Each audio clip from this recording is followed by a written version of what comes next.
কৃষ্ণ ভগৱান আপোনাৰ ওচৰতে প্ৰাৰ্থনা কৰিছোঁ। প্ৰথম ব্লগটোৰ মন্দিৰৰ পৰা আৰম্ভ কৰিছোঁ। সকলোকে গুড মৰ্ণিং দি লৈছোঁ। ইফালে শিৱ বা থানৰ ওচৰৰ পৰাই মই ব্লগটো আজি আৰম্ভ কৰিছোঁ। আনফালে মই ছোৱালী দেখিছানে টিউশ্যনত আগত গৈ আছে। সিহঁতক মই সেইখিনিৰ পৰা নাযাওঁ আৰু অকণমান সিহঁতে অলপ দূৰ আছে, সিহঁতে নিজে যাব। গতিকে ব্লগটো ইয়াৰ পৰা ষ্টাৰ্ট কৰিছোঁ। আপোনালোকৰ খবৰ পাব। মোৰ খবৰ বৰ্তমান ভালেই। এতিয়া মই বৰ্তমান ছোৱালীহঁতক থ'বলৈ আহি আছোঁ টিউশ্যনত 4:45 আৰু ব্লগটো মই এতিয়া আৰম্ভ কৰিলোঁ। এইফালে দাদাজন আহি আছে দেখিছেনে, মোক অলপ জোকাব দেই। দাদাজনক মই একদম পূৰা কেমেৰা ফিট কৰি লৈ আহিছোঁ।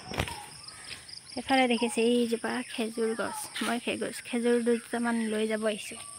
খেজুৰ তলত নাই, দুই এটামান আছে, তাকে বুটলি লৈ যাম এতিয়া মই। এইফালে দাদাজনে খেজুৰ বুটলি দিছে দেখিছে ইয়াৰ। এইফালে দেখিছেনে মই খেজুৰ পকেটত ভৰাই লৈ আহিছোঁ। কপিলি পানীটো ৰখিছে চাওক, অকণমান শুকাইছে দেখিছে। কোলা কোলা দাগৰলৈকে উঠিছিলে, অলপমান নামিছে আৰু জুম কৰি দেখাই দিছোঁ চাওক।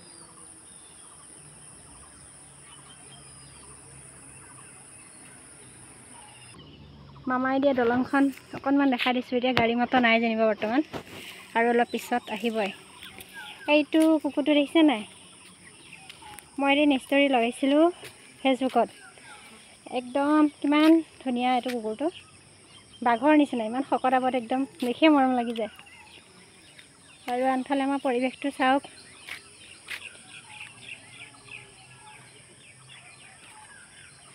দোকান ঘৰ বজাৰ এইবিলাক চব একে অৱস্থা নাইকিয়া হৈ আছে। চব তলে তলে পানী ন, সেইটো কাৰণে।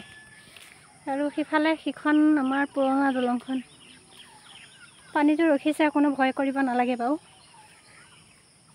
এতিয়া বৈ অহা পানীটোতো নাহিবই ন বাঢ়ি পেলাই, গতিকে ইমান চিন্তা নকৰিব। আনফালে চাৰিআলিৰ মাজত দেখিছে নাই, বহিয়ে আছে মানুহ। আৰু আনফালে মই ঘৰলৈ আহি আছোঁ, ঘৰ পামহি আৰু। মানে ব্লগটো বেছি দীঘল নকৰোঁ, প্ৰায় 3 মিনিটমানৰহে কৰিম। সেইটো কাৰণে বেছি দীঘল কৰিলে সকলোৱে চাব নিবিচাৰে ন, গতিকে 3 মিনিট সময় একো নাই বাৰু, সকলোৱে চাই দিব। আৰু এফালে ৰাস্তা সাৰি আছে দোকানৰ সন্মুখত। আৰু এফালে চাগে দাদাজনে যে খেজুৰ বুটলি দিছিলে, সেইয়া দাদাজনৰ ঘৰ সেইটো। এফালে স্কুটিখন দাদাজনে ৰাস্তাতে থৈ দিয়ে। সোমোৱাবলৈ বহুতেই দিগদাৰ, বহুত তলত হয় তেওঁলোকৰ ঘৰটো ৰাস্তাৰ পৰা, সেইটোৰ কাৰণে। সেইফালে আমাৰ নামঘৰটো মই অকণমান দেখাই দিম বাৰু। এই আমাৰ নামঘৰটো দেখাই দিছোঁ। নামঘৰটো বৰ্তমান বনাই আছে, বনাই হোৱাগৈ নাই। আৰু এইফালে চাওকচোন, গোটেই পানী পানী হৈ আছে দেখিছেনে। মানে বৰষুণৰ পানী, যাবলৈ কোনো সুবিধাই নাই, চবফালে ৰাস্তা উঠাই দিলে ন, সেইটো কাৰণে এইখিনি মানে জেগাত পানীত পৰি যে বেছিকৈ আছে, এইখিনি জেগা উঠাই দিলে মাটি দি যোৱা বছৰ, আৰু এইখিনি মানে থাকি গ'লগৈ, সেইটো কাৰণে মানে পানীটো ইয়াতে জমা হৈ আছে। আৰু সেইটোৱে আমাৰ নামঘৰটো। নামঘৰটোৰ পৰা আমাৰ ঘৰলৈ বেছি দূৰ নহয় বাৰু, এঘৰ দুঘৰ, 2টা পদূলি চাই আমাৰ ঘৰ। ইফালে মানুহ উঠিছে আৰু লাহে লাহে, এই মৰ্ণিং ৱাক কৰা মানুহ দেখিছেনে নাই। আমাৰ এফালে বহুত মানুহ মৰ্ণিং ৱাক কৰিবলৈ আহে। আপোনালোকৰ ফালে মৰ্ণিং ৱাক কৰিব যায়নে, কমেণ্ট কৰিব দেই।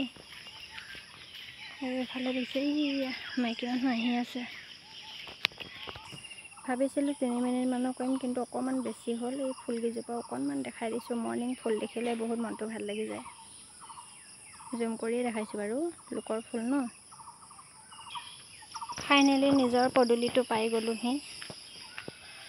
এয়া ঘৰলৈ সোমোৱা, আমাৰ ঘৰলৈ সোমোৱা ৰাস্তাটো মই দেখাই দিম হা। মানে মানুহ এঘৰ চোতালতে এতিয়া অহা যোৱা কৰি আছোঁ। চাবচোন কিমান অৱস্থা বেয়া, মই পানী কাপোৰ পাৰি দিছোঁ, চাই থাকিব, মই দেখাই দিম। এইটো গেটটো খুলি লওঁ বাৰু। বৰষুণ পৰি পৰি দেখিছেনে, এইবিলাক অৱস্থা নাই। এইবিলাক কেনি যাম, কি কৰিম, এনেকুৱা লাগি যায়। এইবিলাক দেখিছে, এইবিলাক ইটা পাৰি দিছোঁ। এইবিলাক চাওকচোন, এইবিলাক দিছেনে, এইবিলাক এটা চেপো দি আহিবলগীয়া হৈ গৈছে গৈ। এই দেখিছে মানে ৰাস্তা ইমানেই বেয়া, গছবিলাক মই পানী কাপোৰ দি লৈছোঁ, চব দিছে।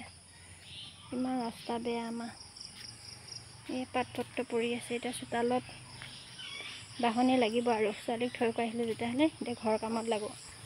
গতিকে ব্লগটো ইমানতে সমাপ্ত কৰিছোঁ। Bye bye.